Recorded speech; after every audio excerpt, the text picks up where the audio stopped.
The time is now. They gon' love me for my ambition. Easy to dream a dream, but what's harder to live? Well, what's going on, y'all? This is episode number 6. I got to use two hands now. Episode number 6. Welcome back to Ambitious Minds. Clearly you guys see I'm in my basement right now. We got the Emery's corner going on. We got our ABCs and our shapes and numbers. Mm-hmm. We're doing a big down here in the basement tonight. So, what's going on, BD? How you doing, man? Good, man. Living the dream. Living the dream. It's been a good week, man. What about you? Yeah. Yeah, man, it's been busy. I mean, it's Cinco de Mayo today, so I'm gonna make sure I have some tacos tonight. But this week was full of corporate inspections, so a little different than what we used to have at Planet. Even though it's much bigger at Planet, the detail in the restaurant industry is like crazy. They're like, check this ice machine, check the grout right here. Where it's like on the baseboards at Planet, it's like as long as you Swiffer it, you're typically pretty good. So it's been an interesting learning experience. I bet, man. Hey, speaking of Cinco de Mayo, when are you bringing back the Taco Tuesday? Man, I need to. You I need do to need bad. to, man. I need I to remember bad. when you first started doing it, my sisters used to hit me up and be like, I love Eris's Taco Tuesday video. I know. No, I need to start bringing it back, man. Need to start. Love it. Yeah, man. Well, y'all, tonight we're gonna keep it simple, but we also, we talked about the different things we want to talk about on this podcast. We talked about leadership, entrepreneurship, but then we also talked about real estate. That's Brad's field. And tonight we decided we wanted to go ahead and take a dive into that. Just a little entry level one-on-one. Kind of like a high level masterclass from BD himself.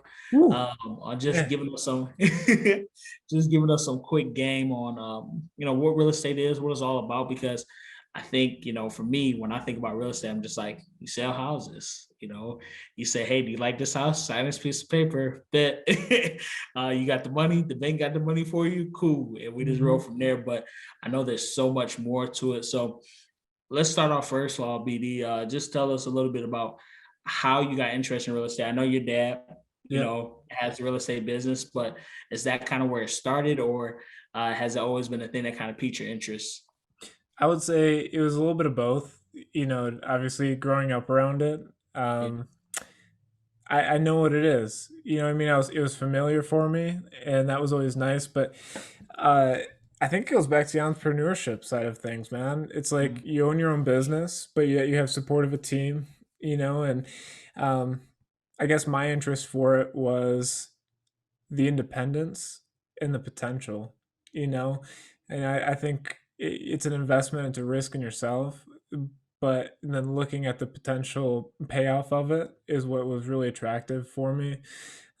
Understanding, what's involved, obviously, but yeah, man, I think real estate's such a powerful tool. And then I think to take a different look at it, you look at some of the most successful and wealthy people in the world, and almost every single one of them has investments in real estate.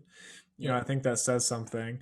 And knowing long term, and that this is a career that I really want to build in until I retire, and this is at least an industry I want to be in until forever, really. Yeah. Whether I'm an agent or if it's in investing, um, now's the time to get started. Yeah. So that's kind of where it started, I guess. And I would say the one advantage that I had was growing up in it, because then I knew what to expect, versus somebody that's like, oh, real estate sounds like a good idea, but you know doesn't necessarily know what it always entails. Um, that was nice coming into it. Right. No, good stuff, man. Well, break it down in some simple terms for us. Like, if somebody said define real estate, what is real estate? How would you explain it? I mean, besides it being a piece of land, things like that, but talking about like being a real estate agent, Hmm. what does that mean? Man, so real estate is the sale of real property.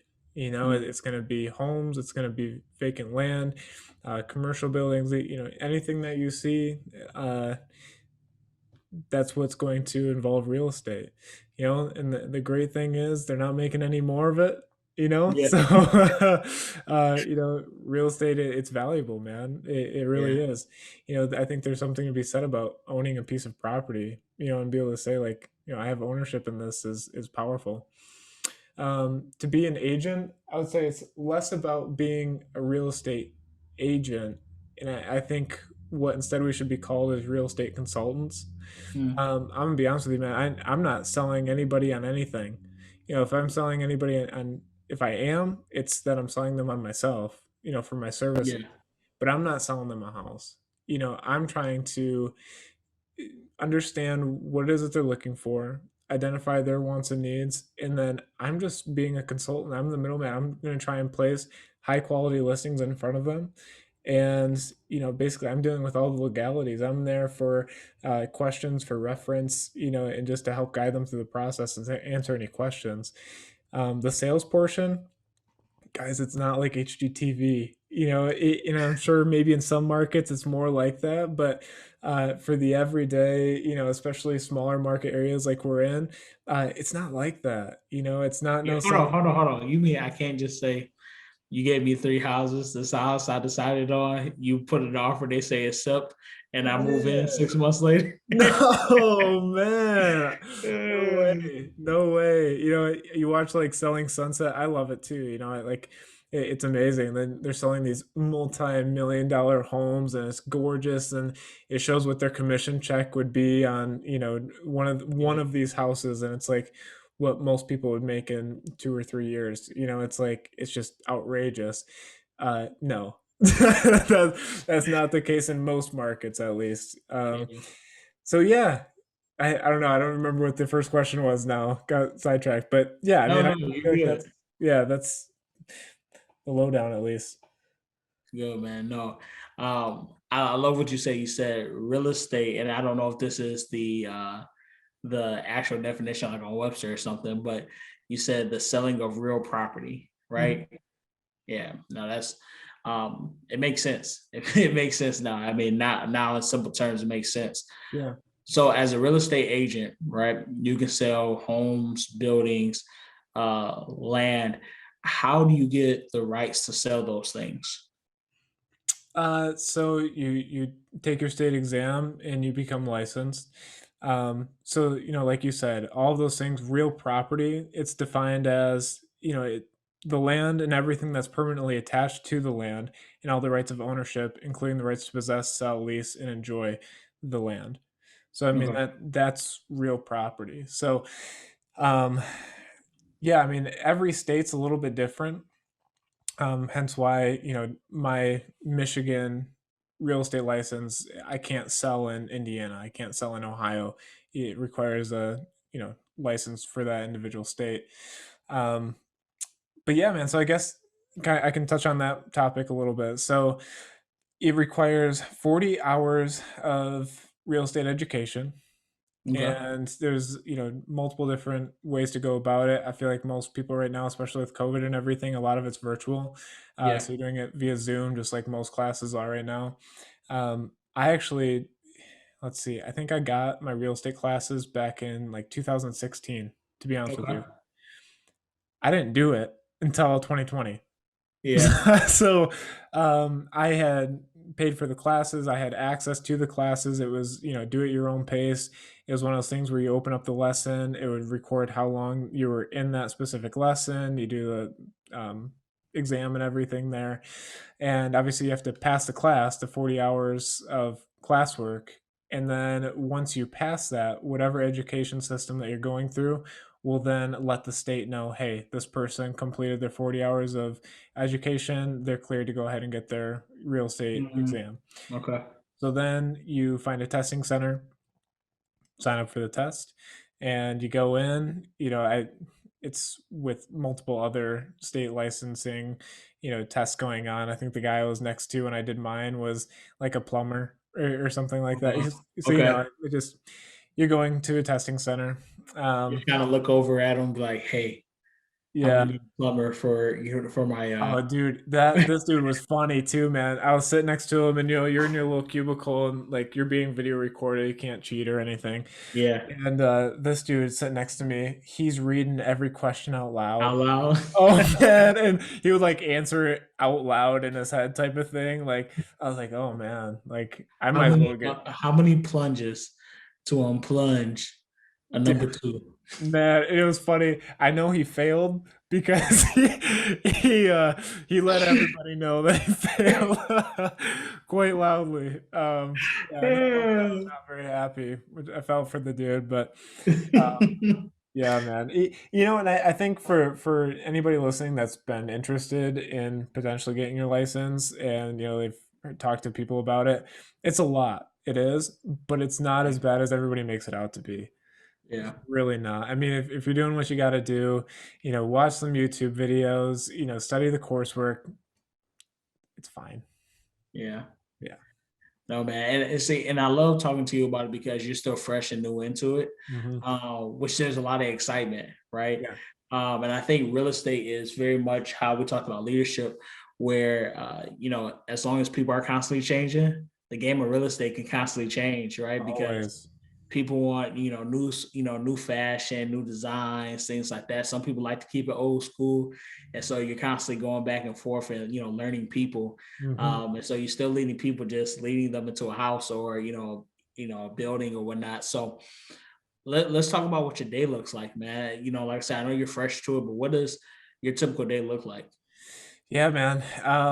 Well, I guess to get started, it's funny. I just had this conversation with another agent in our office today, and we were saying how like I think she asked me like, "What are you doing next week on this day?" I was like, "I have no idea." She's like, "I know, isn't it crazy? Like, you never know with real estate. You never know." Yeah. And I'm like, "Yeah, you're so reactionary to the day."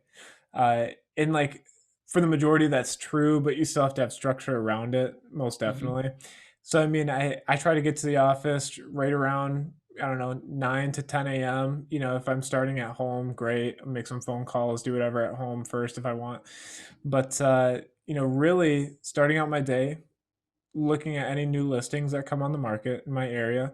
And then, as I'm looking through the listings, I'm thinking about the buyers that I'm working with and what are their wants and needs. Are any of these listings matching up with some of my buyers? If so, then I'm going to be shooting them a text message, shooting them an email. um, that's really what you're doing constantly. You're Okay. constantly doing that. If you're at the grocery store and you're behind somebody in the line and they're talking about, yeah, I have 10 acres, my house is on 10 acres south of town or whatever, you're thinking like, hey, are you thinking about selling? Because I know I've got a buyer right now that would Yeah. love that. You know what I mean? So that's the mindset. You're constantly thinking about the people that you're working with, your clients, and trying to find it is what they're looking for. But looking through the MLS, looking at all of the new listings. Now, I don't have to remember every single person that I'm working with because there's different softwares that we use that will do that for us. So Okay. for example, in our listing service, you can add contacts onto there. So if I'm working with somebody, I set up something called a collaboration center with them. So you put in the search criteria for what it is that they're looking for, and if there's a new listing that comes up that matches their specific search criteria, then it shoots me an alert, and it shoots them an alert, and it says, "Hey, new listing that matches your search criteria. Here it is." So Mhm. I don't have to go through and do it individually for every single person. It's all automated, which makes it so nice. So it's Yeah. just the upfront I time bet. to get it all plugged in, and then you're good. But other than that, man, I would say marketing is always nonstop something that you're thinking of. Yeah. In real estate, it is such a saturated market. There are so many real estate agents, and right now there's so many buyers, but there's so little sellers. But there's still more real estate agents than there is any of those, so everybody's kind of competing for your attention, if you will. So your marketing and who you are is what separates you, in my opinion. How available are you? What are you doing that separates you from your competition? And why should somebody go with you? And, Yeah. and as you're marketing and as you're putting content out there, those are the things that you should be thinking of. So whether it's trying to do like a creative video, you're looking for content online. There's so many things, man. I mean, I guess I could give a few examples since this is the topic we're talking about, but Yeah. um, for example, if there's a house that's on the market and the listing agreement expires, so basically that means I'm selling your house, Eris, and we have a listing agreement for 6 months, and that 6 months rolls around and your house didn't sell. Our agreement's finished, so your house is now off the market because it's expired. So every day there's an expired list that comes out, and as listings expire, they're now free real estate. Really, I mean, it's now available for other agents to potentially market themselves to these sellers and say, hey, your house didn't sell before, why do you think it didn't sell before? Here's what I can do, here's my marketing plan, this is what I would do differently potentially. So you can target expireds.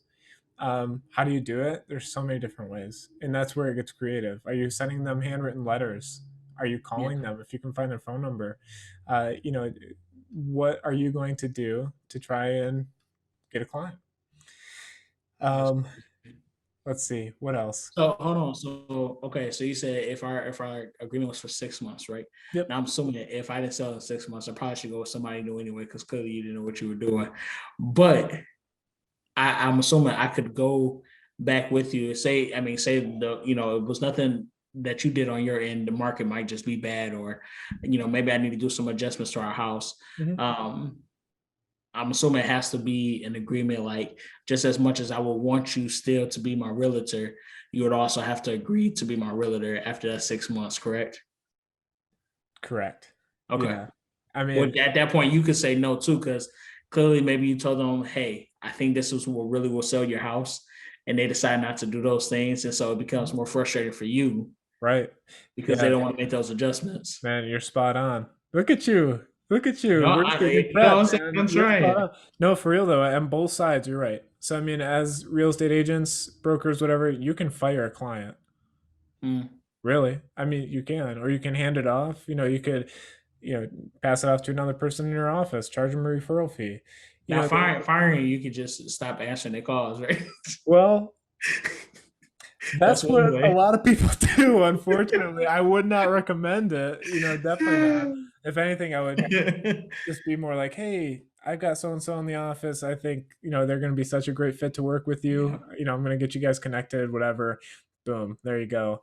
Um, Whatever that reason may be. Personally, in the however many months now, 6, 7 months I've been doing real estate, I've never experienced that. But again, I'm still new. So, um, yeah, I don't know. But no, you're right. And then just like you said, if you were listing your house and I told you, I was like, Eris, we got to do X, Y, and Z. Otherwise, no banks are going to finance this house, and you're only going to have cash buyers. And the amount of cash buyers that can buy your house at what it's listed at, there's not very many. And then we're looking for specific buyers for what it is that you're selling, and that list just keeps getting smaller and smaller. And if you do X, Y, and Z, you're going to be able to open it up for conventional, maybe even FHA style loans, real development. And the amount of qualified buyers you're going to have, it just grew exponentially. And if you're like, no, and I'm like, well, then I don't want this listing for another 6 months, and now it's not going to sell because of this. There's so many different things like that. But yeah, you're spot on. How tempting is it, because you're new to the real estate game? How tempting is it to want to like capture as many possible clients as possible? Because I have to assume that it's tempting, because you talked about this, I think, on the last episode, how you're setting yourself up for the following month. So what I'm saying, what you sell now technically is for next month, right? Yep. So how tempting is that to want to go after things, especially when you're like, oh man, that's a beautiful location, X, Y, and Z. But also realizing, because my thought process is, you might see an amazing looking house, right? Doesn't mean somebody can afford that, right? Or do you have to go through, I'm assuming you might go through the process of, okay, hey, I would love to be a real estate agent, but you're not going to get what you're asking for. This might be a little more realistic, right? Mm-hmm. But how tempting is that to not take on too many projects because you're so eager, you're so hungry, and you want to sell these properties. How tempting is that? Man, I'll tell you what. What I've done is different compared to what maybe a more veteran seasoned real estate agent would do, because I'm hungry, man. I'm gonna Yeah. take anything and everything I Yep. can at this point. I mean, You trying to I'm sell a desperate. box? I got you. Bro, yeah, absolutely. And in this housing market, it'd probably go for what, 120,000, like Yep. this little cardboard box. No, but um man, I'll tell you what, the cheapest property that I have sold was listed at $6,000. Oh wow. You know what the commission is on that? Not much. $20. Nah, not much at all. About covers gas, if Okay. Yeah, hey, fair enough. so, a lot of agents would look at that and they'd be like, Yeah. I'm not going to waste my time with that. For me, I'm not looking at it like that at all. What I'm thinking is I'm going to help in this transaction. I'm going to gain some experience for one, but for two, I'm building a relationship with this person. Most people live in their house for an average of 7 years before they move. So Mm, if this is a client for $6,000 right now because they purchased a lot that they're building a house on, what if in 7 years they decide, you know what, we want to upgrade, we're going to go ahead and sell this house now that we've built on this lot? Who are they going to call? What kind of impression are you making? Ghostbusters. It, probably. Facts. Probably, man. But it's like you're setting yourself up for future business by doing those types of things. I know a lot of agents will say, I won't drive this far. This is my cutoff. I won't take any Yeah. business, past that. No, absolutely not. That's not the way I'm looking at it at all right now. I'm trying to, you know, meet as many people, build as many relationships as I possibly can. Because, I don't know if you saw on Facebook, like I made that cover photo. It's like, I'm that real estate Yeah. guy. You know what I mean? Like, I Yep. want to be that real estate guy. If somebody's thinking like, oh, I wonder if, or, I have a question about this, I would hope that I'm the name that comes into their head, Yeah. So, that's the answer to the first part of that question. The second part, though, um, it's tough when you're dealing with somebody that doesn't take your advice on like a listing, for example. Mhm. Uh, I actually just dealt with this week. I put together a listing presentation. I told my clients of running comparables and looking at other houses I've sold in the area that are similar. This is what I found, and this is how much it was worth and what they sold for. So this is what I think we could sell your home at. And they Yeah. were like, "Well, we'd really like it to be closer to this number." And you know, it's not my job to sit there and argue with you. I showed you the comparables. I showed you what it is that we would do to give you that analysis. If you don't want to listen to that, ultimately that's the seller's decision. Um, Hey, I have this person that I think will work really well for you. yeah, no kidding. Yeah, so there's this guy named Eris that I work with. I think you should work. No, but honestly, man, my response to it was, you know what? Okay, we could totally start there, and give it a couple weeks and see how the market reacts. And if it doesn't work, then we can come down. And they're Yeah. like, yeah, absolutely. So it's, Yeah. you just kind of work it out. What I love about watching you do real estate is you do it in an interesting way. And I've seen some people do this before, but you give away a lot of real estate game for free. Hmm. Right? So whether it's for somebody that's learning entrepreneurship in real estate, or somebody that's looking to buy a home, of course you're trying to get more business as well. So I know that's part of the marketing scheme. Now I don't want to say scheme. That sounded horrible. No, I Part don't. of the marketing plan Mhm. for that, but at the same time, I think there's something to be said when you're vulnerable enough to give away some free game, just as in, hey, like this is what my day looks like, this is how you can be successful in this real estate thing.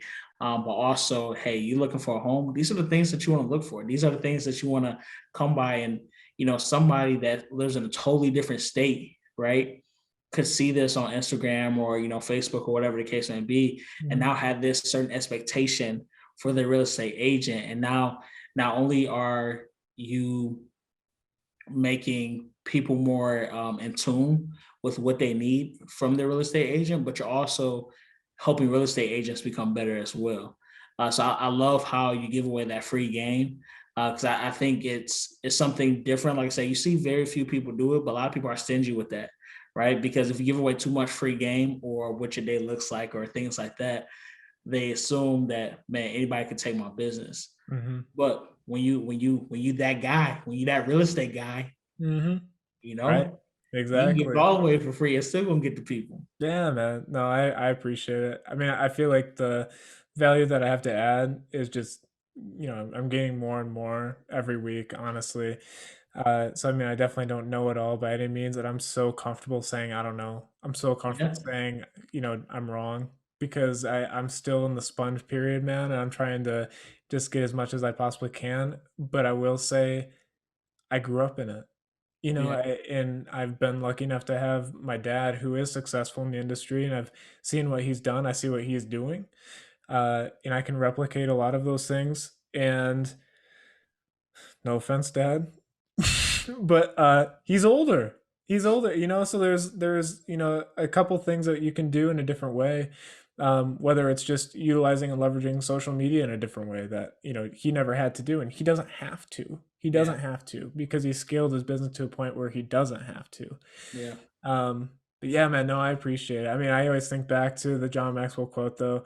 Nobody cares how much you know until they know how much you care. Mm, And that's honestly what I base a lot of it around is I want to add value to people, um, whether it's clients or real estate agents alike. I mean, we kind of talked about this before we started today, but one one thing I heard over and over again from several of my mentors and even a real estate coach that I listen to online and stuff, uh, the number one thing he says is the amount of mediocrity and the amount of bad mhm. real estate agents that are out there is scary Yeah, in this industry. Like, I'll be honest, I know like real estate agents, they get a bad rap sometimes. There's a stigma around real estate agents. They're sleazy, they're salespeople, all these things. And it's because of the amount of bad real estate agents that are out there, yeah, and it's too bad. It sucks. But I think it also makes the ones that do care and the ones that are putting forth the effort to really learn and understand and be an expert in their industry, it makes them stand out that much more and it separates them that much more from those that don't. yeah. Um, Well, hey man, I got a few more questions for you, but I do want to talk about because you talk about different businesses right now, and when you're not willing to adjust or you're not willing to, I don't want to say fit in because I think that's the wrong word. When you're not willing to grow yourself in certain areas in order mhm. to develop your business, how dangerous is that in the real estate game? So I know you talk about your dad, right? Which, by the way, Mr. Berry, what's going on, sir? Um, and your dad is just that guy, Yeah, right? You know what I'm saying? A lot of people know him, all over, Big Rapids, Cadillac, they know him. And so, for the most part, he's become a staple, right. in a lot of those areas. But how dangerous is that sometimes? Not, I don't want to say necessarily for your dad, but for some people that have been in the game for a long time, how dangerous is that to not kind of go along with the time? So not being on social media, even if you're not doing lives, Mhm. right? Because I think that's what scares people, in Yeah, my opinion. When they see social media, they think they got to do it all, and it's yeah, like, bro, just start with a simple post that maybe directs them straight to your yeah, website, so therefore you don't have to worry about anything else. But it's just a way of getting it out there. right. But how dangerous is that in the real estate game? I would say extremely, Mm, extremely. I think to a certain extent, we'll just pick on my dad. We'll use him as an example. He doesn't care. So, uh, for example, him, like you said, he's established himself in the industry. People know who he is because of what he's done, right? I mean, in the yeah, business that he's done in the past. So it took him years and years and years. He's been in the industry 20 plus years, yeah, so it's like it took time to scale to where he's at. Now, I commend my dad because even though he has the business without having to go and necessarily search for it anymore, at the same time, he still stays up with, what's hip, what's going on, what's the new mm, stuff. He has got on TikTok 2 weeks ago. Did he? Yeah, he got on TikTok. And he's producing. He's uploaded like 3 videos already. And I'm like, Nice. shoot, I have one. And I'm like, I'm not to the TikTok game yet. But he Yeah. knows that's the newest thing, and he's like, I'm gonna do it. You know what else he got was a little handheld gimbal for his cell phone, so he can do video walkthroughs with his phone, and it's higher quality. It's good stuff, and it's like he stays with it, and that's why I think he continues to have continued success because he's not dated. And I think to your point, the dangers of it is just like any business. You start seeing a name everywhere until you don't, Yeah. until you don't. And then you start to wonder what happened to that person. And that person is probably still there, but you just Yeah. don't know it, and that's the danger of it. Hmm. All right. So I want to get into real estate. I don't know where to begin. I don't know what sites to do. I don't know if I should automatically go to, a major real estate company or I should go to a mom and pops real estate company. Where do I start? What things do I need to look out for? I guess maybe some signs that this is not a good spot, or just where do I start? That's a great question. Start by calling me. Everybody call me. No, but I feel like we need to have the join flash at the bottom. join the Brad Fall team. Let's get you where you want. Yeah. I'm kidding, but not really. But I'm kidding. Not really. Not really though. Yeah. So anyway, to answer your question, I would. Okay, let's start at the beginning. If you're just getting started, you've never been in the industry before, you don't know what to expect, I would start there. If you have a friend, a family member, a referral of somebody that's in the industry that you can get connected with, I would reach out to them and ask to just shadow them for a week. Ask if you can be their assistant, for a period of time. This is like some Gary Vee stuff. Work for free. Work for free for a period of time as long as you can afford to. I'm not saying it's got to be full time, but go and throw yourself into the industry, understand what the day to day really looks like, and then make a decision. Yeah. If you're in it and you're seeing this person you're working with, you're like, wow, this is amazing. Like, this is what I want to do. Then keep going. Then do the thing. If not, then perfect. You're not out anything but some time. Yep. So the next question though is where do you go? I would encourage Go to ERA. I would encourage ERA Gardner Properties up in Cadillac, and I would relocate wherever you're at and just come right on up here. Because we got something special going on here, baby. But no, I would shop around. Every brokerage has, I don't want to say every, but majority has different business models. Okay. And as you go through the classes, I'm gonna tiptoe because a lot of these things are protect. You're not supposed to talk about it, type of thing. Mm-hmm. A lot of brokerages, they have different brokerage fees per transaction. They have different splits for your commission. There's a lot of different things that will weigh into it. So you need to look at what are those things for one, and then what is this brokerage adding value to me for? You look at companies like Remax, Century 21, Coldwell Banker. These are super well-known names. You see these signs everywhere. Keller Williams, it's like, okay, you know exactly what it is. There's value in that. I'm not going to lie. There's value in just that. I know some people will be like, oh, I'm going to go to a Remax agent because I know Remax. Cool. Yeah. Cool. I hope they're a great agent. I hope they help you out. They're not me, but They're not me. But then there's also other things. What a lot of people don't know is ERA is actually a sister company to Coldwell Banker and Century 21. So it's a lot of the same benefits of their brokerages are the same things that we can provide. One thing that I can let you know, like for ERA, like we have great back end like dashboard support being an ERA agent. I love it. It's great. It's super handy. There's different things that will be provided by different brokerages. So figure out what's important to you and then start building your business. That's where it starts. I like it. I like it. All right. So follow-up question to that. If I am trying to sell my home or buy a home, okay, what would you say maybe are their top 2 or 3 characteristics I need to look into for my real estate agent to decide that's kind of the person for me? Good question. I think number one, and this would be number one for anybody that you're doing business with, whether I'm referring them to a lender or anybody, is see if you get along with them. See how conversations are. Do you like this person? You're going to be dealing with one of the, for most people's biggest transactions, biggest purchases of your life with this person. Yeah. Do you get along with this person enough that you trust this person to help you through this transaction?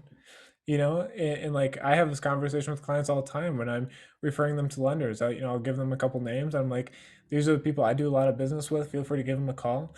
And ultimately, it's your money, Eris. It's up to you. It's totally up to you. I want you It's to my use money more and I comfort. want it now. Huh? I said that you remember that commercial. It's my money and I want it now. It's my money. Yes, exactly. Exactly. But I definitely think that's number one. Number two, if especially if you're dealing with high end, things like that, you're going to want to look at the person's history. Are they familiar with these types of transactions before? Especially if you're in like a luxury market, um, you're going to want somebody that's familiar with that. If you're selling commercial, you're going to want somebody that either specializes or has experience in the commercial market because it is different. Yeah. So I mean, I think that's definitely number two. Number three is what value are they adding as your agent? We had this conversation beforehand too. What do their reviews look like? What are people saying about this person? And what expectations are they setting up for me? I'll tell you what, right now, this is one thing that I feel like a lot of people don't do enough in this industry is establish expectations. So, Hmm. like for example, if I have a new client, I'm explaining to them, hey, Michael, you know, again, this my name's Brad Fall, blah blah. I'm very excited to work with you in the future, whatever.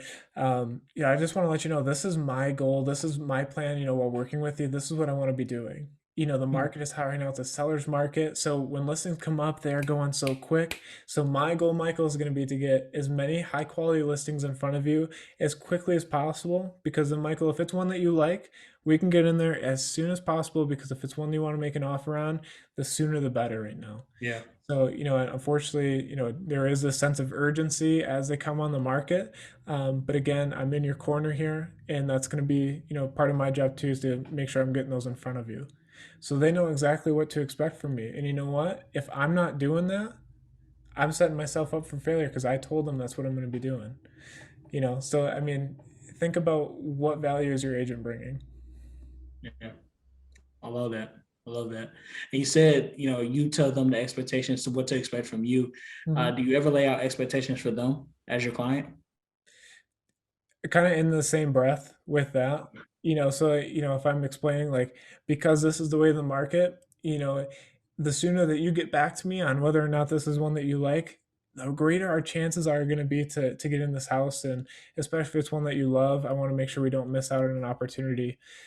So just having good communication is going to be super important, Yeah. and not directly saying, hey, I need you to do this, but just saying like, this is going to be a collaboration. This is going to be a group Yeah. effort. So, we've both got to be there.